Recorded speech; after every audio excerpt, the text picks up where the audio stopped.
Hey guys, I'm Anna, and today I'm going to show you how to fix Ticketmaster error code 0011. So first of all, you need to open up this webpage on your web browser and check its server status. Sometimes it can happen due to server issues. In case you find a temporary outage, wait for some time and try again later. But if you experience no outage here and still encounter this issue, then you need to clear your browser cache.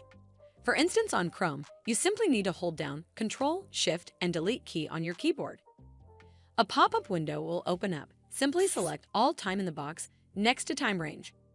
Then checkmark these boxes and tap on Clear Data. Once you're done with it, relaunch your browser and check if it fixes the issue. But if it doesn't, then make sure you're connected to a strong internet connection. Navigate to google.com on your browser and then search for speed test. Here on this page, you need to tap on Run Speed Test. The minimum speed required is usually 2 to 3 Mbps. So if it's anywhere near or above this number, that's fast enough. If your internet speed appears to be unreasonably low, then you may need to contact your internet service provider for help. Hopefully, this will fix the issue, and if it did, then make sure you give this video a super thanks by clicking on this heart icon to help support the channel, and don't forget to hit that subscribe button. We'll see you in the next one.